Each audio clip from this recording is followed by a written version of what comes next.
This week was an emotional week around the world of sports.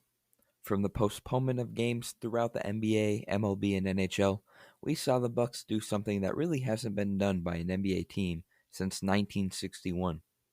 The MLB playoff race is as hot as ever, and the NHL is almost down to its final stretch. And last but not least, college football is back. All that coming up next with your hosts, Andrew Hale and Jotham Israel. But first, an important message from our amazing sponsor, Anchor. This past week, we saw something very, very powerful done by the Bucks, Jotham. I really want to know your thoughts and opinions on the whole situation. You know what? I feel like I was a bit dense to this situation at first because I'm thinking to myself, well, the Raptors and the Celtics are talking about boycotting their game one. And I'm like, hmm, that's very interesting. I mean, I never would have thought of a protest like that in terms of, not playing a playoff game. I would have never thought to do that. Not saying that I do not agree with the move. I 100% love their initiative that they took, but I was just shook by, you know, how critically they were thinking about this. I couldn't believe it when I saw that though all the games actually did get postponed and the playoffs actually had to take a break, not just from the NBA but throughout all the world of sports. But man, started with the hometown Milwaukee Bucks, man. Big boy impact. Yeah, it was like a domino effect.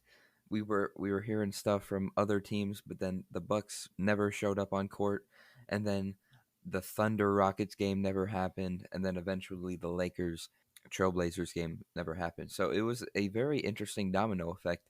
And then we heard about the meeting that went on inside of the bubble and how the Lakers and the Clippers they didn't even want to restart. Oh no, that would have been a very interesting transpiration if both of those teams decided to just leave the bubble and forfeit their respective series. That that just would have been it wouldn't have felt right. It really would not have felt right, you know? No, it wouldn't have. But the situation is probably bigger than sports. It is bigger than sports. So I wouldn't have been mad at the Lakers. I would have understood. Yeah, I mean, you look at those two teams. I mean, I was thinking to myself, okay, these two teams may look like absolute rivals and super teams on paper and on the court, but in real life, they those rivals turn into best, comrades, and they were ready to pull the plug and go fight for social justice. That stuff hit me, bro. The fact that the Lakers and the Clippers, two of the league's most popular teams, the fact that they actually thought about pulling the plug and leaving the bubble and not playing any more games and basically saying screw the playoffs, we're fighting for social justice. The fact that that was in play was enough to have any fan of the NBA shook.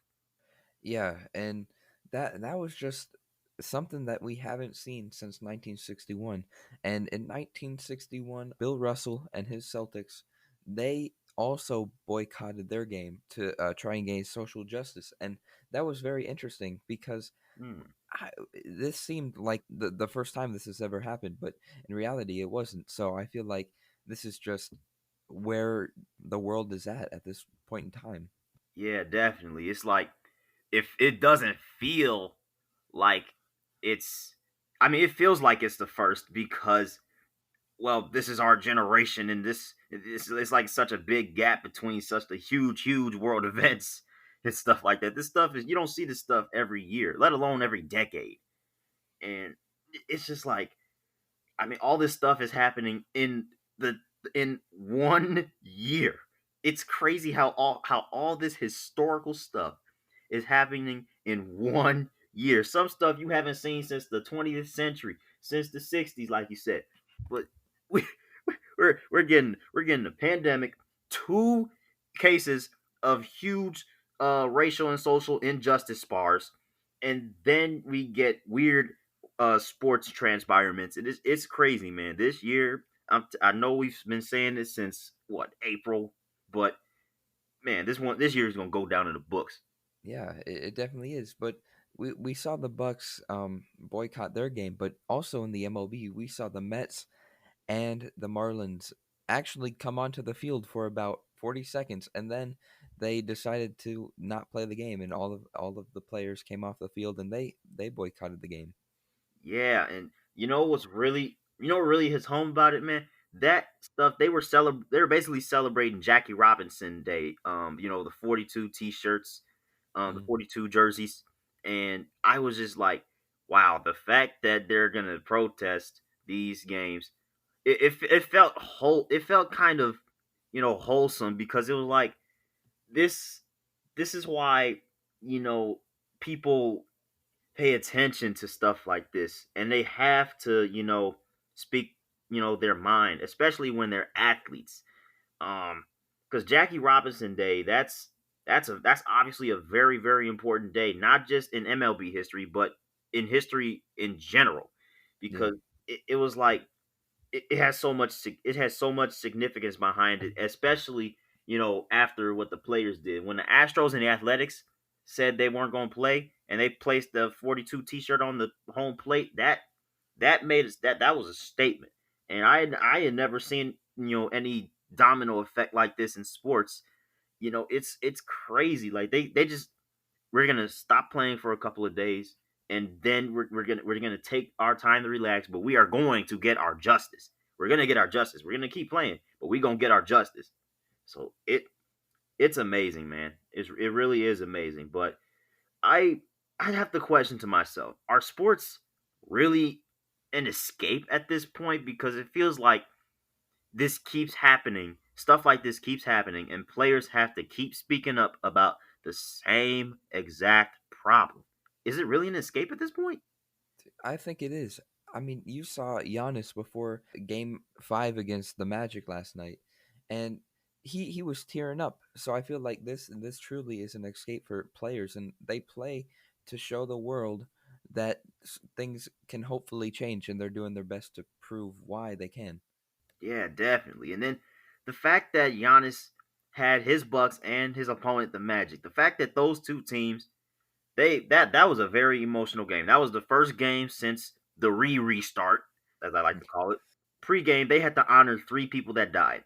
I had never seen a pre-game ceremony where they had to honor three people, not one, not two, but three different people that had died recently. I'm Mhm. just sitting here like, oh my gosh, this does not look like NBA pregame to me. It felt so sad, and it's just like, dang, man. And one of those people wasn't even, deeply like had a job in the NBA. Chadwick Yeah. Boseman still had his impact on the NBA, especially, a couple years ago, dunk contest. Yep. Victor Oladipo had that had him assist him in a dunk.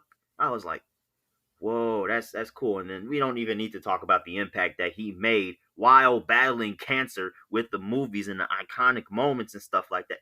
Like, it's crazy, man. This stuff is crazy. But the Bucks and the Magic, I can tell that emotion was running high, man.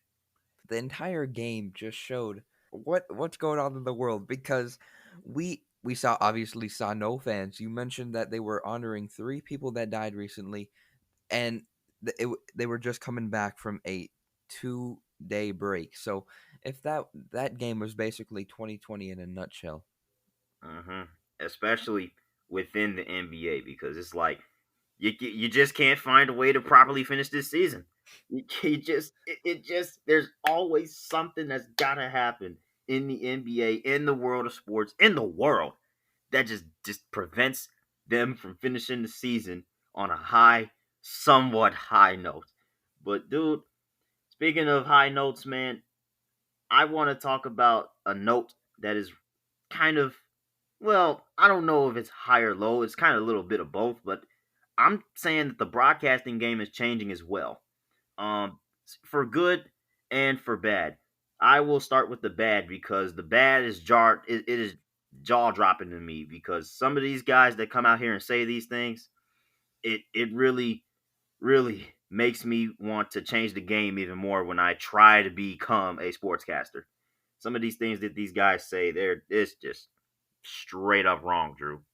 Yeah, especially like they learn how to become broadcasters and they learn not to say certain things on air, or in this case, I guess, quote unquote off air. But like you got to think, do these guys even think before they speak? I don't think so. I don't know either. And I'm just sitting here listening to the Reds pregame live. And I'm just like, "Wait, did I hear that right? Did he just take a direct shot at a certain group of people like that?" I I was just like, "Okay, something is definitely not right here because number 1, your father is a Hall of Fame broadcaster. Even he had his own slip up, although he was basically trash talking a fan base and not a whole social, cultural group. Number 2, you've been in the broadcasting game for 33 years. You've been a broadcaster longer than you've been a normal person. Come on. I mean, I'm just sitting here like, bro, all the experience, all the games that you have done, do you not understand that you cannot do that, say something like that during work, during and I'm just especially during social and cultural and injustice fights. I mean, there's so much injustice out there, and you go out and broadcasters are saying the dumbest things now. Not 3 years ago, although there might have been some that said some things, but now, especially now, why? Why are you saying stuff like this that will divide us even more right now? It doesn't make sense, Drew. Something has got to change.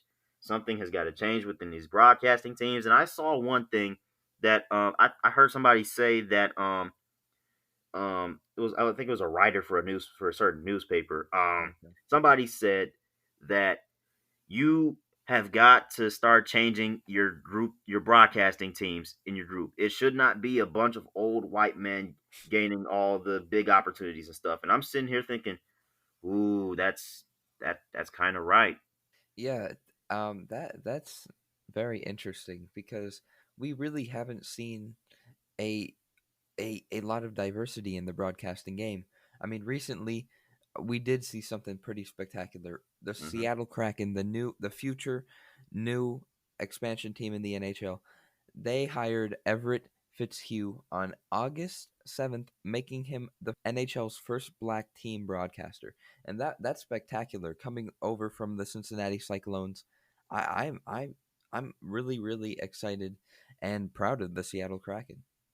Oh yeah, definitely. It sends a message. Not to mention that they are skyrocketing in terms of merchandise already. The Kraken, they have done a tremendous job of making a name for themselves, even though they are just a year away, one season away from their inaugural season in the NHL. I feel that's a big accomplishment. That says something, not just in the hockey world, because hockey, black hockey broadcast is already rare enough as it is. But the fact that he is the first team broadcaster, I mean, that's amazing. And it's just like, obviously, the NHL is predominantly, non-black. Yeah. So it's always an accomplishment when a black man can get any type of, high, position job within hockey. It's always amazing, and it's something that I strive to try to do. Although I might be a bit better calling football and baseball and basketball, I do want to try to call hockey games. I just got to learn all the penalties and the all the icings and stuff. I always get confused on what icing really is. I can never tell. It's like 55 or 50-50 thing. It's funny because if you've ever listened to an NHL broadcast while you're in the car, the radio announcers do such a great job of making you feel like you're actually watching the game. They say certain things that just allow you to picture what's going on, and it's really impressive too because they have to speak so fast because hockey is such a fast-paced game. It's really Hmm. spectacular if you ask me. Yeah, it really is, man. And this, I'm not gonna lie, this kind of benefits me as well. Cause look, man, obviously I'm a black man. Obviously there's a little chip on my shoulder when it comes to getting high jobs, moving up the ranks and stuff like that. I feel like I feel like this makes my chances of being a sports broadcaster even that much greater. Hmm. Why so?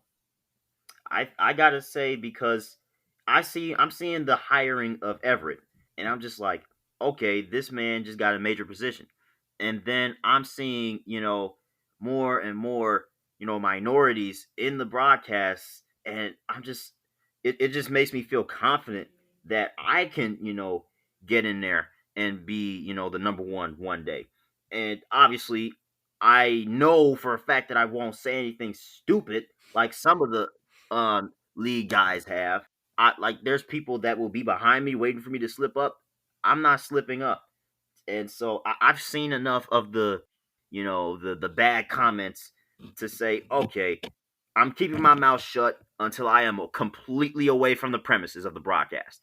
And that's probably smart. I still don't get how these guys could say something so insensitive on air. It makes no sense to me. It really doesn't, man. But enough of the bad stuff, man. Let's get into some of the good stuff. I cannot believe I am saying it in August, but college football is back. Yeah, it is, and I'm ready because last night we saw a very exciting game between Austin P and Central Arkansas. What a game!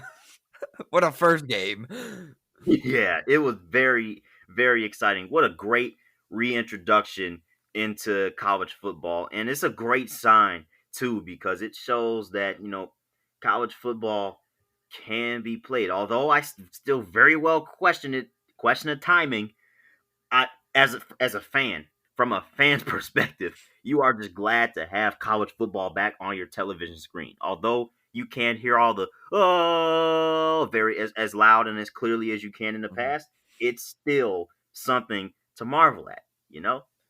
Yeah, and I it's going to be really interesting to see how the season transpires because recently a headline has come out that the Big 10 was actually contemplating a Thanksgiving week return, but if that again doesn't happen, they're still aiming for around January.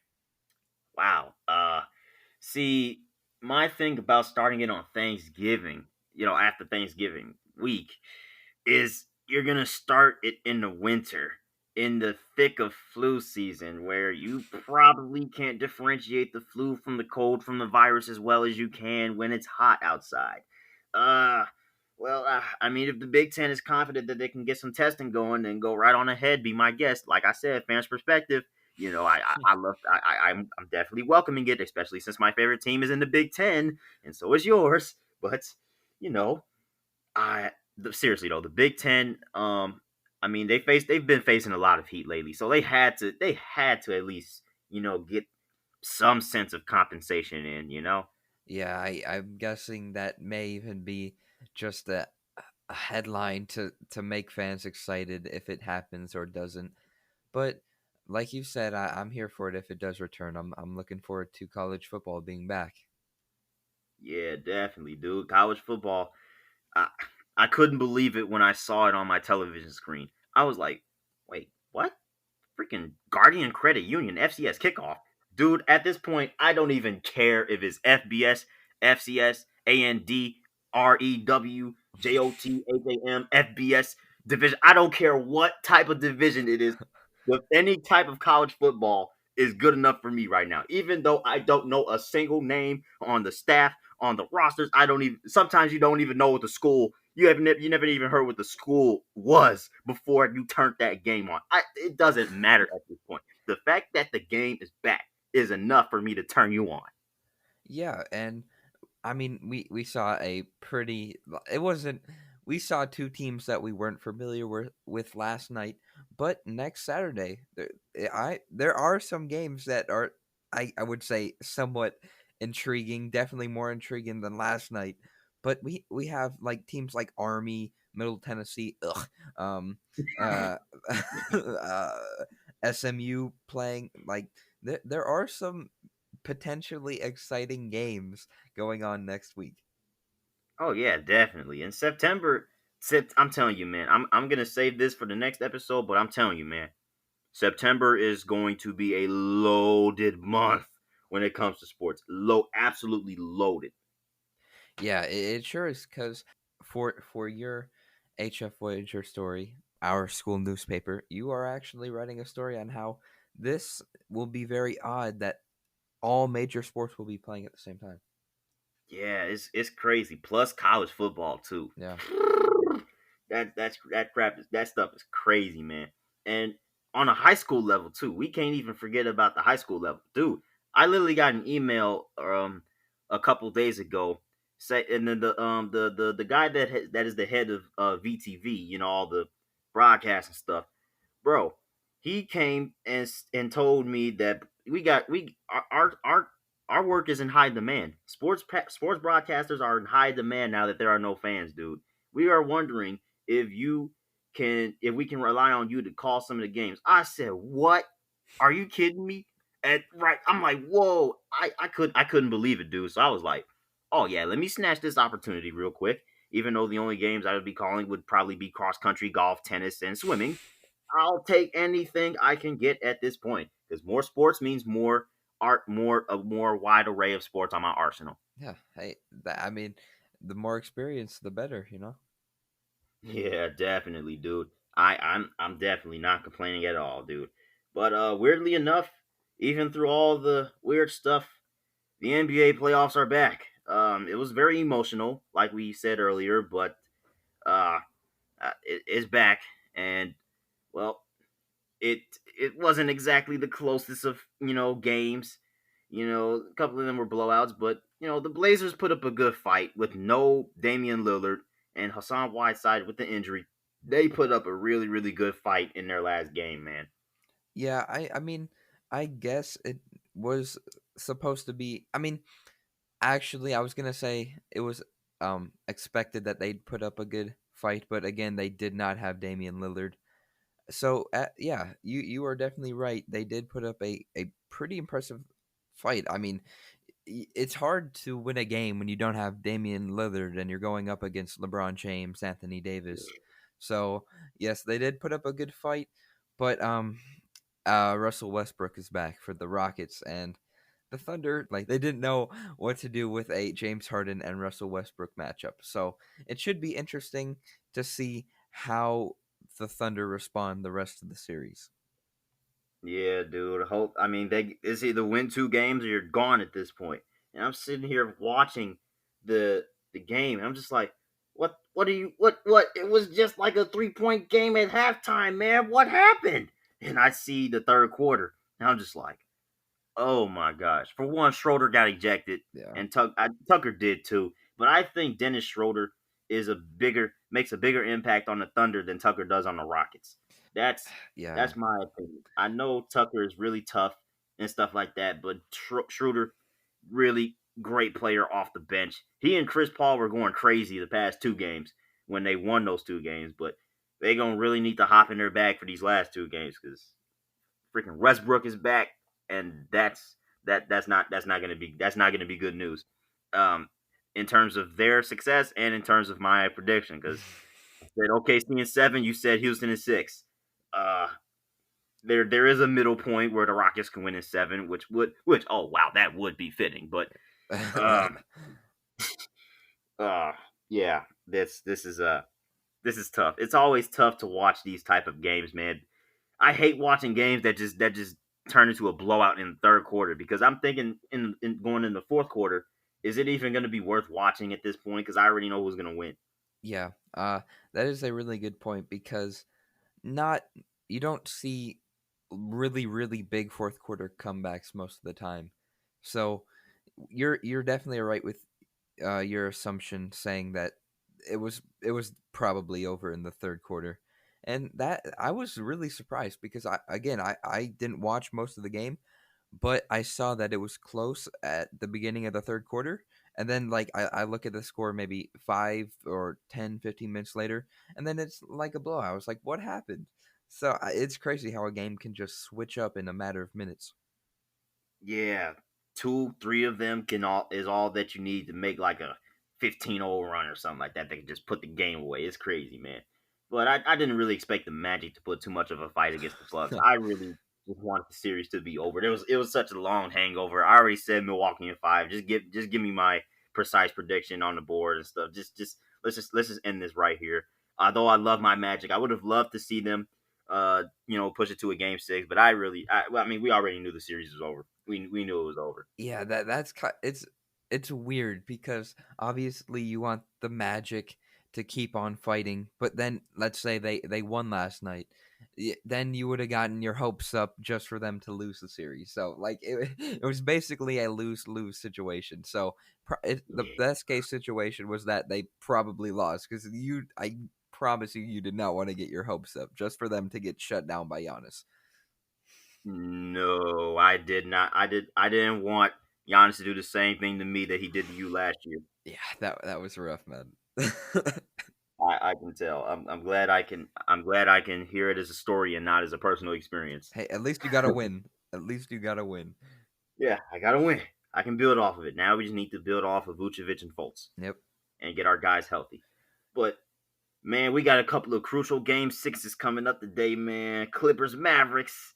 Whoo! Luka's gonna have to hop in his bag because Kristaps Porzingis is out for the rest of the series. Dude, Yee. a meniscus tear. I mean, honestly, I'm not too surprised because obviously he missed the past few games with a knee injury, and when there's like an unknown reason why you're missing games and it's because of a knee injury, you got to think something's pretty bad is wrong.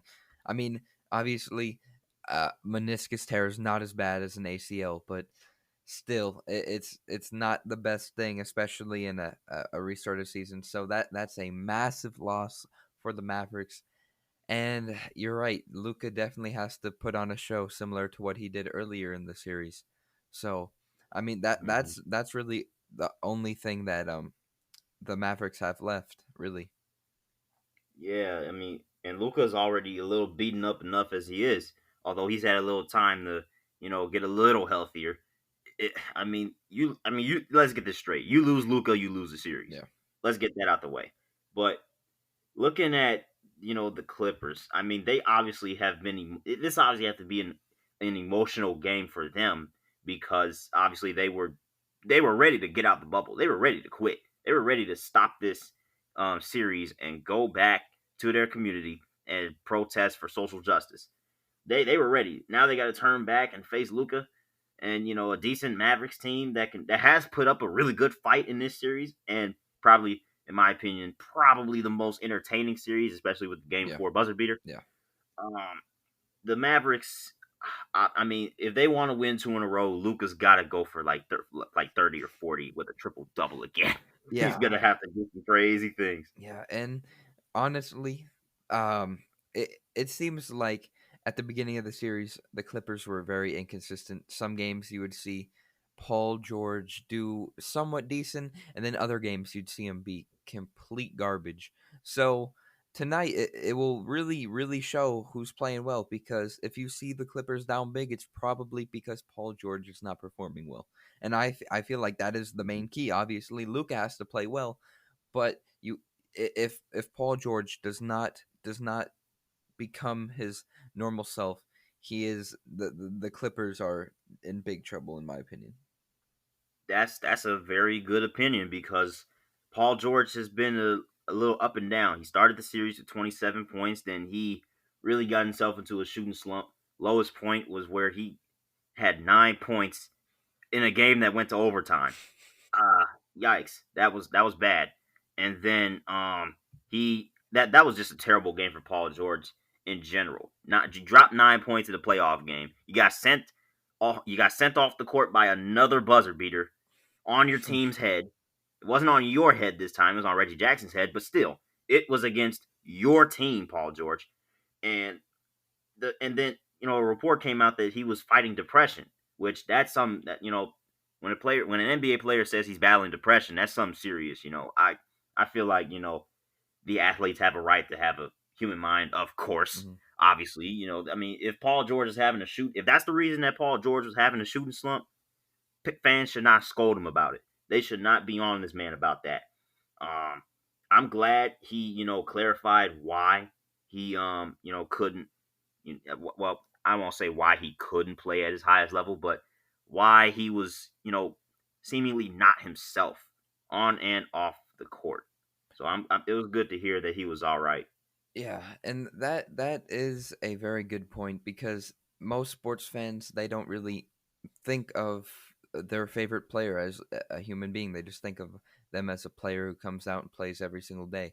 So that is a really good point, bringing up that Paul George is a person and he does have a mind. So again, yeah, fans probably shouldn't be too upset with him because he's dealing with some very important things. So I mean, again, this is a very big game, and I think it will determine a lot. But another big game, we got the Nuggets and the Jazz. What's gonna happen? We need the Nuggets to win.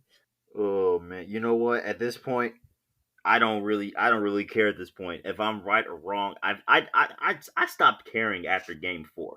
Like not to say that the series is over. The Nuggets can definitely come back from 3-1, but the series has been so entertaining, such a good series. I really don't care if I'm right or wrong at this point. I really do not. Even though we both picked the Nuggets to advance, I honestly do not care. Donovan Mitchell's my favorite player in the league. I've wanted the Jazz to step up for a few years now, and I'm finally seeing it. Although it's come at a very bad time against the team that I picked to win the finals. You know, the series has been so good. Jamal Murray and Donovan Mitchell have been so great, so historically great. It's the young talent in this league is so crazy to marvel at, and these two guys are gonna have their times. This is game 6, man. Donovan Mitchell. I mean, he's been in this position before. He's been in the position where he's up 3-1. He loses game 5 and then goes on to win game 6. He's been in that position before. So I wouldn't be surprised if the Jazz won this game because of that experience. But shoot, the Nuggets can sure come back from that 3-1 deficit if Jamal Murray keeps this up. Yeah, this has really reminded me of 2016 LeBron versus Steph Curry. Honestly, both of these players night after night have been going berserk. Once you get either of them hot, there's literally no stopping them. And I have really enjoyed the series as well. As much as I want the Nuggets to win. I would not be mad if they lost because it's pretty understandable why they have been losing because Donovan Mitchell has been out of his mind, and this definitely is his breakout. Would you call this? See, I mean, he broke out during the bubble, so he popped the bubble, and now he's leveled up into a superstar player, in my opinion. Oh, definitely, man. He was already the face of the franchise before the bubble happened, but dude, he's now becoming a franchise cornerstone. This dude, like you said, he's been going berserk. The dude dropped 50 twice in a playoff series. My man's Donovan Mitchell has been going absolutely crazy, and it's going to be, dude, whoever the Clippers face in the next round. I mean, this is the thing I love about the Western Conference. You are the 2 seed and you are getting absolutely no breaks at all. It's not like you can just take your foot off the gas. You can quite frankly say the same thing about the Lakers, but injuries to Damian Lillard, it kind of dimmed it down just a little bit. But dude, regardless, it doesn't matter if you're a top 2 seed, if you're a top 3 seed, you're going to get a challenge in the Western Conference. That is Western Conference NBA basketball. Yeah, and honestly, the NBA Finals is up for grabs. Neutral court, neutral setting. Anyone could win it, in my opinion. Oh yeah, dude. It's a toss up at this point. It really is a toss up. And I'm ready for it. I'm open for it. Especially after seeing the very predictable Eastern Conference with 3 sweeps and well, an unofficial sweep, I'll call it that, because I'm going to be honest with you. I did not expect the Magic to take game 1, Yeah. maybe game 4 when the series is already over, but not game 1. But other than that, they were swept. So we're gonna count that as 3.5 sweeps in the Eastern Conference. Yeah, Yeah. and that was almost crazy to me. I didn't expect that at all. But I am looking forward to I think the best series in the East will be the Heat versus Bucks. I feel like the Heat might be able to steal that. Yeah, I had the Heat still in that. So OG Heat believer right here. Yeah. No, just playing. But yeah, seriously, that's going to be a great series to watch. Although I think Celtics Raptors is going to be better. Yeah, I feel like both of those series. Every time the Eastern Conference goes into his second round, it's always interesting. It is always intriguing. First round is always warm up, but second round, that's when things start to get real I juicy. agree. I definitely agree. And I think we really saw that a few years ago when it was Celtics and Cavs, and the Celtics got oh so close to knocking off LeBron. We saw Jason Tatum against LeBron, and that was a fantastic series. And Mm-hmm. I feel like we should expect more of that this year. Yeah, definitely, dude. Especially consider like we knew as soon as LeBron left the East, it was going to be wide open for the top teams. Wide open.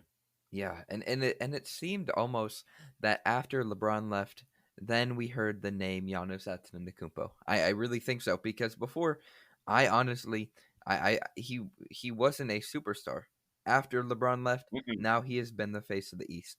So it's crazy what can happen after LeBron leaves your division. So Yeah, not even just your conference, your whole division. That's that I'm sure the entire Eastern Conference was like, oh, yeah, thank you. That's hilarious, and that's gonna be. I think that's gonna be an indirect meme for years to come. But hey, I dude, would be surprised. I wouldn't be surprised. I was just about to say. But hey, man, speaking of surprises, you know what? I've been really. It's been a nail biting NHL series. NHL second round for me. Very uh roller coaster ish. Because last Sunday was not a good day for me. It was not a good day for me at all. The Bruins beat the Lightning. The Canucks absolutely got blasted by the Golden Knights, and the Jazz beat the Nuggets. So I was just like, oh my gosh, my prediction magic has absolutely fizzled out on me. It was bad. So right now, you and I are doing pretty well with the Flyers and Islanders pick. Honestly, I the Islanders should be up 3-0, but I'm happy with my Golden Knights pick. They won 3-0 last night. But the Bruins, I come on. Come on. I didn't pick you because I liked you. I picked you because I thought you could beat the Lightning, and you haven't done that. Yeah, you want to know what's funny about this dude? Now I watched the Bruins come back from 3-1 after I say this. Please You know what's funny say about it. this, Say it. man? Okay, okay. It's funny because as soon as I knew Bruins Lightning was the matchup, I knew you were gonna pick the Bruins because you hate the Lightning more, and I knew I was gonna pick the Lightning because I hate the Bruins more. It's just that's just complete comical contradiction right there. Yeah, and I haven't even watched one game of the series because I don't want to, but I have seen the aftermath and texts from multiple different people with a Oh. lightning emoji every time they beat the Bruins. So I'm definitely alone out here, and it's not looking good since the Lightning are up 3-1. Yeah, don't worry. I only did it to you one time, so you know, I can't. Yeah, dude, you're getting a lot of backlash. It's been bad, dude. Game two, it seems like after that loss in game two, it's just like they have absolutely been deflated. Yeah, I mean, deflated. That like you said, playoff hockey overtime series can change in an instant, right there and then, yeah, right there and then. Bruins could have been up 2-0. They could have had a 2-0 cushion. yeah. They definitely could have. It's just it's crazy how much can change in a matter of games. I know we've said that through the NBA and the MLB, but like we saw the Bruins lose in overtime. Next game they lose 7-1. 7-1. Why are you in the playoffs if you aren't going to compete? Please, this isn't fun anymore. It caught me. It caught that game caught me so off guard. Game three was such a bad game for the Bruins. I was like, "Is this the Boston Bruins team that I'm used to watching? This is not the Boston Bruins team that I'm used to watching. I'm used to seeing the Bruins go out and just momentum shift on every single team that I like, and it's just like, this is so bad. And I'm seeing the goaltenders having a conversation in the locker room during the break, and I'm just like, whoa, the man's is just he's just a young dude filling an interview after you allowed 4 goals. Dude, chill out. Oh my gosh, that it was beautiful to watch for me, but I'm just sitting here thinking, wow, if you're a Bruins fan, you have got to be splitting your hairs right now. Yeah, you got to be disappointed. And the Bruins, they aren't that ferocious bear anymore. They are a cub.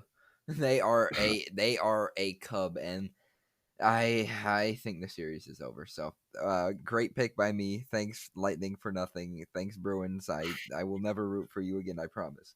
Um, the Golden Knights, though, 2-1. Yeah, at least you have that. I was surprised by the Golden Knights. Honestly, I did not expect them to lose Game 2, but they won Game 3, so it's all right. You know what? I mean, we have three crucial game fours that can really determine a series. It's all 2-1. No brooms yet. Not until the conference finals, maybe, but no brooms. All the series are close, and these game fours are really going to determine, the magnitude of the series. It's really going to be shifting because obviously it's a difference between a series being tied 2-2 and being down 3-1. Big difference. Yeah, Um, scratch that. The Golden Knights wasn't surprising. The Stars and Avalanche was, and I was not expecting the Stars to be leading the series going into Game 4. Were you?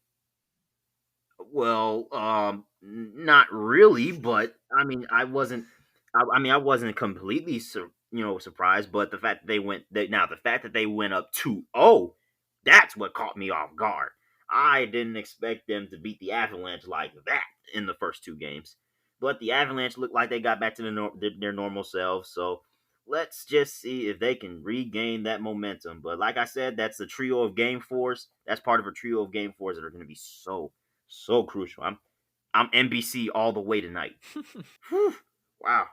I'm telling you, a lot of our predictions and our little mini rivalry with these predictions are going to lie on this very slate of games. Yeah, and you picked a bunch of bold picks, but right now are the ones that we did agree on. They aren't doing too bad, honestly. No, they're not really, and the Avalanche still have a chance to crack open. Yeah. So it's just the Bruins, Lightning, Golden Knights, and Canucks that we are Yeah. butting heads about. Now, if one of us would have swept the other, it would have been bragging Yeah. rights for the rest of the until the conference finals. It would have been big bragging Hey, rights. but we'll take a competitive series. Oh yeah, definitely. Thanks, Bruins Lightning. Thanks for being so competitive. Dude, I'm upset. It's too... I can't believe that was actually that lopsided, especially after I said, you know what, this is why I should become a coach. Because as soon as I peep a team not playing their type of game and they're getting beat, I say something and they listen to me from miles away. International hearing, baby. Let's go. I don't know how it works. Can you please say the Bruins? I just want. I can they be somewhat competitive? Maybe they'll win. Maybe they'll win Game 5. Yeah, maybe they win game five. And if they win game six, I'm going to be kind of shivering a little bit. They make game seven a close game. Yeah, you're going to be on me for the next 2 weeks. Hey, Yeah, that's that's what going happens to when you be pick the Lightning, man. your second, your second least favorite team in the Yeah, league. probably. Honestly, yeah. The Blackhawks won, Lightning 2, Bruins 3. Yeah, okay, there we go.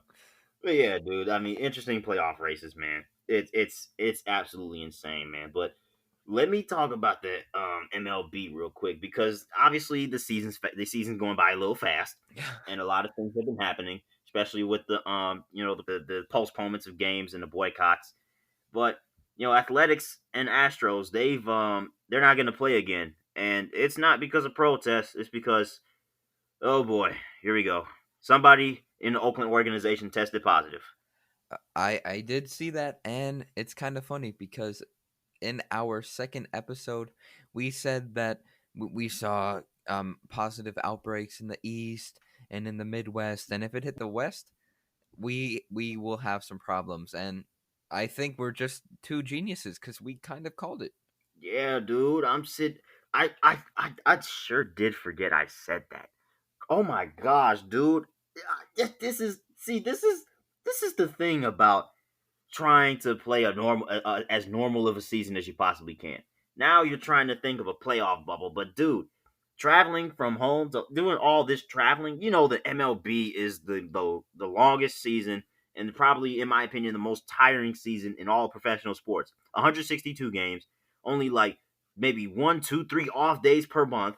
You're playing a game almost every single day, and it's just like, dude, like you're on the move all the time, and it's just like that is so tiring. Even though you're there for 3 game series, 4 game series, and then you're on to the next city in the next 3 days, dude. Still, that stuff is very, very, very tiring. Yeah, especially in the West, because when they were first announcing the seasons, they said that teams in the West would have to travel the furthest through like a week.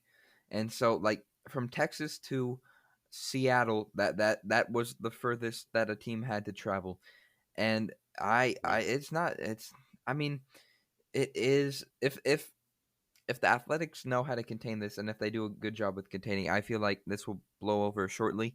But if we see an outbreak through the entire team and then another team, then unfortunately, again, we'll have to say it, the season is in jeopardy. But I'm hoping that does not happen because we are heating up into different division fights. We saw the White Sox for a day gain first place. And to be honest, the White Sox, after their no hitter last week and all the home runs that they've been hitting, I think 50 something in the month of August. That is crazy.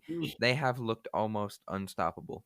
Yeah, it's really crazy, and I mean, the AL Central is so close, and it gets even closer. In my opinion, I mean, the NL East is the closest division in all of baseball, but I think the AL Central is probably the most competitive division in baseball because just look at there's 4 teams in the race. You can scratch the Royals right by now, but still, dude, the race is so crazy. Like the Tigers are one spot away. They are one spot away from getting that AC. That's crazy to think about. And it's just like all these teams are fighting for playoff position. The expansion is so beautiful. I think this playoff format should be permanent. Here to stay. That is interesting.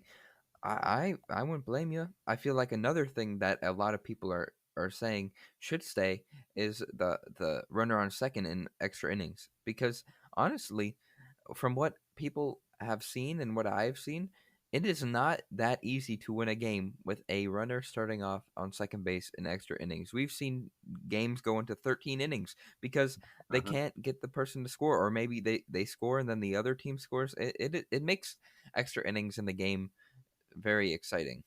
Yeah, definitely. And did you see Yadier Molina's blunder last night, man?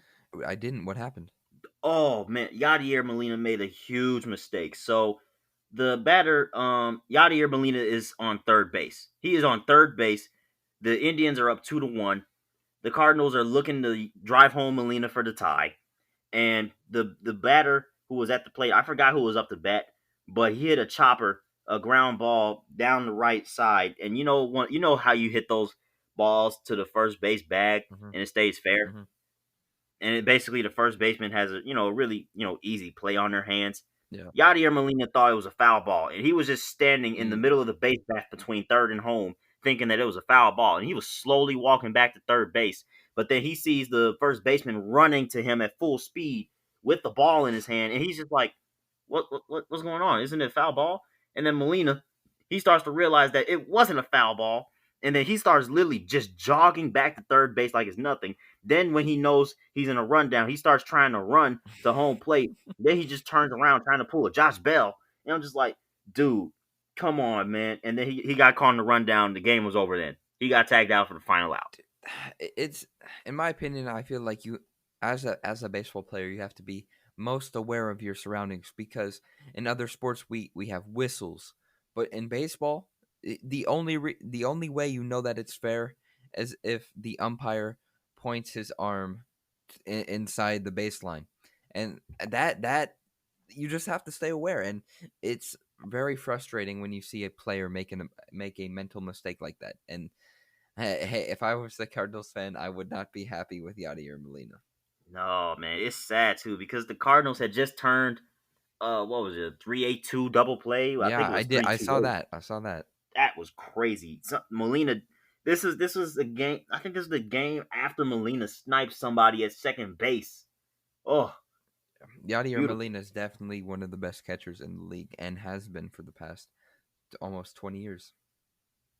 Yeah, man. I mean, minus his base running, it's really, it's. I mean, his job is to be a catcher. I mean, catchers they're supposed to be kind of the more powerful guys. At least that's what it's supposed to be. Yeah. But yeah, dude, I saw it and I was like, oh no, Yadier, no, it's a fair ball. I'm looking at the highlight and I'm just like, Yadi, it's a fair ball. Go back to third base. The dude is running at you with the ball in his hand, ready to tag you for the win. Go back to third base. Yeah, that's really unfortunate. But real quick, I do want to acknowledge my favorite player, Miguel Cabrera, because he moved into the top 50 in hits, home runs, and RBIs in his entire Whew. career. That that is impressive. He joined the list of names like Barry Bonds, Hank Aaron, Willie Mays, Alex Rodriguez, Frank Robinson, Cal Ripken Jr., Albert Pujols, so many other names, so many other legends. Miguel Cabrera, he is a legend, no doubt. I know you have got to be ecstatic about that because that Miguel Cabrera, obviously, I feel like he's one of my most underrated players because I don't get to watch him very often, Yeah, but I just hear the greatness, and I'm just like, man, this dude absolutely goes crazy yeah, throughout his career. yeah. Obviously, his career has slowed down quite a bit, but I just remember him winning back-to-back AL MVPs and even a triple crown. He is definitely one of the best to ever swing a bat in the MLB.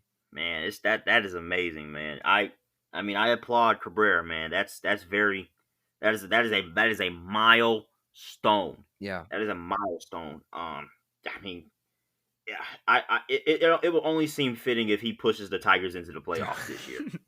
I'm ready. Come on, Miggy. I also love Miggy because he is probably the funniest player in the MLB. Recently, you know how catchers call timeouts right before the Hmm. pitcher pitches a ball.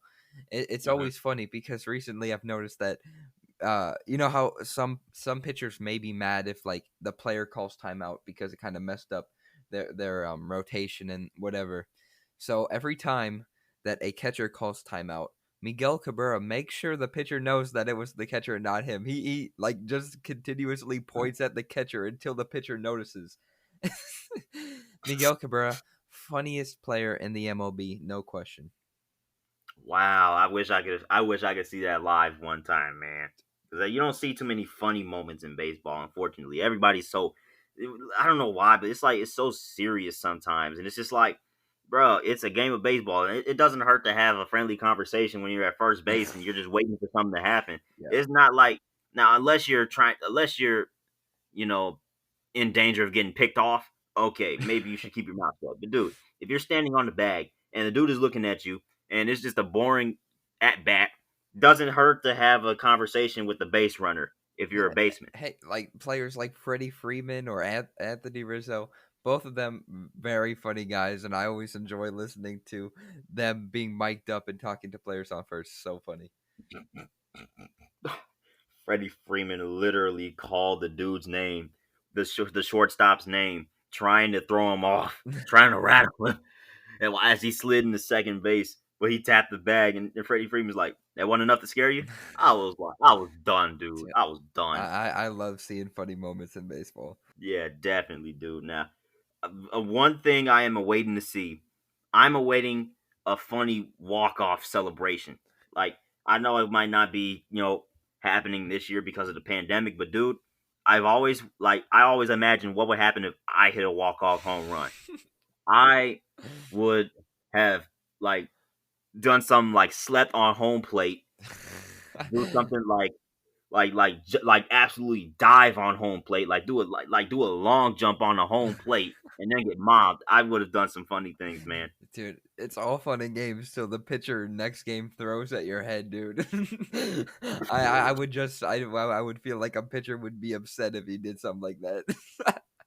Oh my gosh, the pitcher should be already in At least in his dugout. Yeah, you would think until that celebration surfaced around ESPN, and then the pitcher sees it, he's like, nope, nope, I'm not letting that happen again.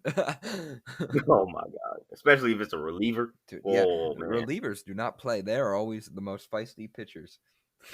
Yeah, I don't know what is so. I don't know what's up with that, but dude, it's just like that stuff is crazy. But yeah, I definitely think I definitely would bring more flair to baseball. Definitely. Yeah, I definitely agree.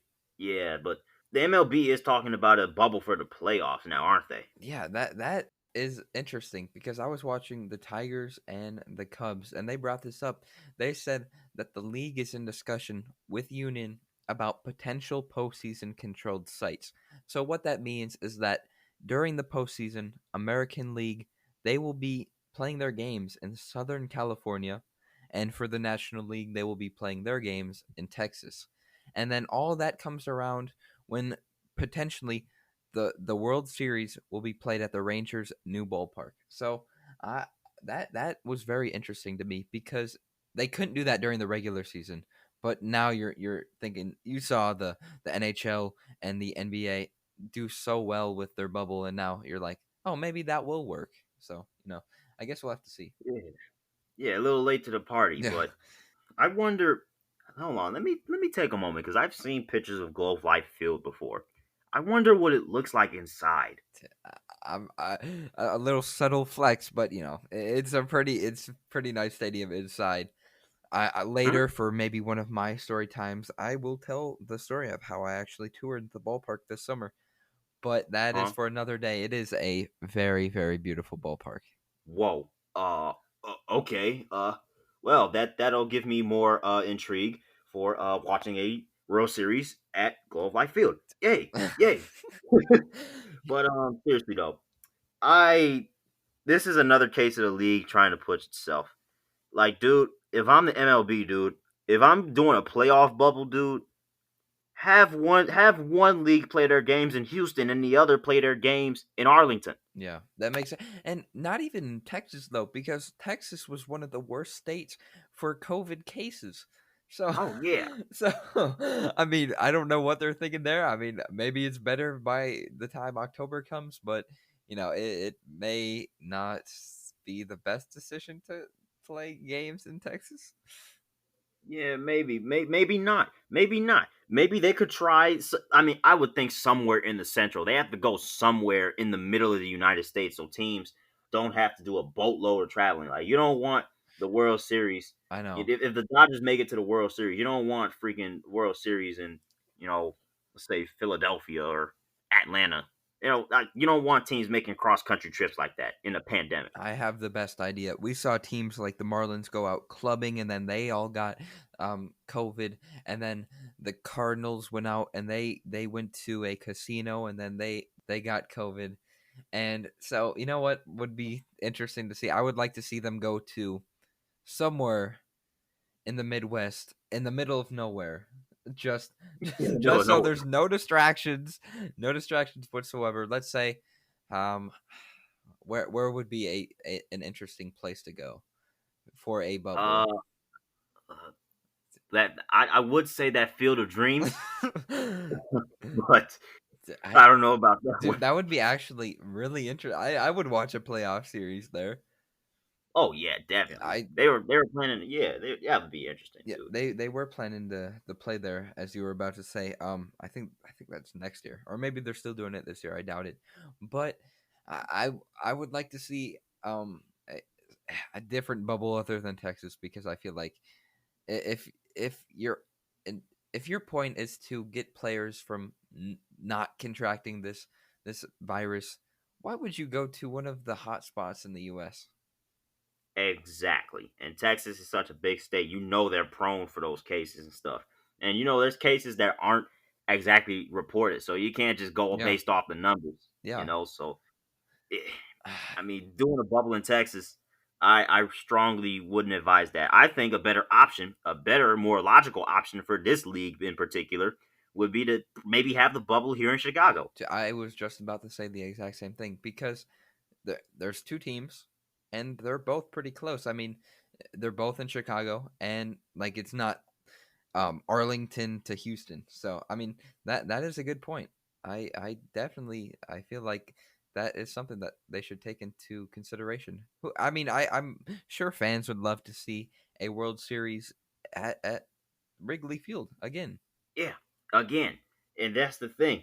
Both the ballparks here in Chicago, they have it's pretty historical. Yeah, Obviously Wrigley Field is Wrigley Field, but guaranteed rate field. That's a really good looking stadium. I At least from agree. what I see. Yeah, I've been there multiple times. Beautiful field. I love it. Yeah, dude. So I know the league wouldn't be too mad, but oh no, wait, we might have we. I think we prefer going into the indoor stadiums, the domes. Let's go to the domes in Texas. Yeah, and that's interesting because real quick, off topic, the apparently Texas is almost like required or almost obligated to have indoor stadiums because of the heat, which is interesting. You don't really think about why every single team is in a dome. I just think that's kind of interesting. Yeah, I gotta really examine these stadiums because it feels like the MLB has the most dome stadiums. Yeah, maybe you're probably right. Yeah, I'm Yeah, not too dude. sure. Yeah, I got to think about it because obviously the NBA and the NHL you have to play indoors. Yeah, The NFL, uh, I'm going to examine that after we get off this podcast. That's really interesting. yeah, that Um, is. wow. Hmm. But anyways, dude, the playoff races, the picture did change just a little bit. We saw the Phillies enter the field. Um, as the AC. We saw the Brewers Big game enter the tonight field for the too. Phillies Oh yeah, against big game. the I Braves. don't know why, but it feels like it's always the same Sunday night baseball matchups. Dude, I Like I we've had, I thought the same thing. it's crazy, dude. I'm just sitting here like it's. I hear the same thing. Give us baseball. Braves, Phillies. I'm like Braves, Phillies again. Dude, it seems like the Braves are always on Sunday night baseball. Exactly. They were on Sunday night baseball to start the season. I mean, I'm fine with seeing Ronald Acuna and um, obviously Albies and Freddie Freeman. I don't mind that, but I just feel like they're almost uh wasting all like the you could have I mean I wouldn't say the Braves are too bad, but I would like to see maybe the Blue Jays play in Buffalo for a Sunday night baseball game. I think that'd be really cool. Yeah, especially if it's a crucial playoff game. Yeah. Well, crucial game for a playoff race. Yeah. But dude, seriously, Tampa Bay has the best record in the American League. Oakland is right behind. Cleveland is right there. Chicago is 20-13. Detroit is in the playoff race. Give me some Yeah, variety. I like to see different stadiums too. I mean, I wouldn't say that I just feel like they're using up the Braves and the Phillies too much. I would rather see other teams in different ballparks. Yeah, you tell me, man. It's something. It's just something about the MLB that just has to irk me. Has to irk me. Yeah, this stuff is crazy, man. But speaking of crazy, I did ask a trivia question last week about video games, actually, Yeah, could you repeat the question? with pleasure. So last week I asked who are the only two football players to make the cover of both NCAA football and Madden. Dude, that was a good question, and I heard from some of the fans that they were thinking Michael Vick, and I thought that was a pretty good guess. Yeah, that's a really good guess, but that would be an incorrect one, though. There's been so many players. I think you should just go ahead, tell us. Yeah, there's been so obviously, like you said, there's been so many players in college football that have actually had good careers both in college and the NFL. So many, it's crazy. But the answer is Larry Fitzgerald and Sean Alexander. That's interesting because I feel like a lot of people they really didn't see Larry play in college. So that was a good question though. I wouldn't have guessed Larry Fitzgerald. Yeah, and it's funny because Fitzgerald, um, you know, obviously we know him for being that Hall of Famous wide receiver, but people look at Sean Alexander and we're like, who's this guy? But he played for Alabama, and then he was predominantly with the Seahawks. He was best known for playing for the Seahawks. Took him to a Super Bowl. He was he was a really good running back What then. year? Um, NCAA football. yeah, I was just about to get into that. Sean Alexander was on the cover of NCAA Football 2001, Hmm. and then he was on the cover of Madden 2007. Yeah, I would have never guessed that. Yeah. Yeah, and as for Larry Fitzgerald, he was on the cover of NCAA Football 2005, and then he shared the cover on Madden 10 with Troy Polamalu. Interesting. Dude, yeah, that was a very interesting trivia question. You know how I come with it. All right, shall I get into mine for this week? Yeah, definitely. Okay, so on the topic of college football, what is the oldest rivalry in all of college football? This is actually probably an easy one.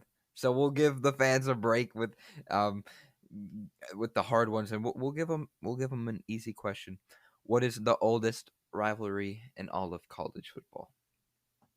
Ooh, all of college football, not just Division One. All of college football, all of it. Ooh, that's big history book stuff. Yeah, for this one, the only advice I'd give you is thinking about not who has had the best teams, but who has had like the oldest teams, who have been at who has had college football for a while. What two teams have been playing for hundreds of years? Ugh. You would think Rutgers because that's the origination of college football, but I gotta look into this. It's a good question. I definitely say it's been easier than some of the few that we've asked in the prior weeks. Yeah, it's definitely it still has its challenge though. It still has its challenge. Yeah, Whew. But man, we've covered a lot today, and I do mean a lot. 5 different topics. Oh my gosh. yeah. It was again a pretty exciting episode. Obviously, not too much too much crazy stuff has really happened this week. But next week, again, we got college football coming back. We have, again, NHL coming down to its final stretch, NBA heating up. I'm looking forward to it. Yeah, definitely. Oh, I correct myself. Not 5 topics, 6 of them. Yee. Whoa, we had a lot to talk about, man.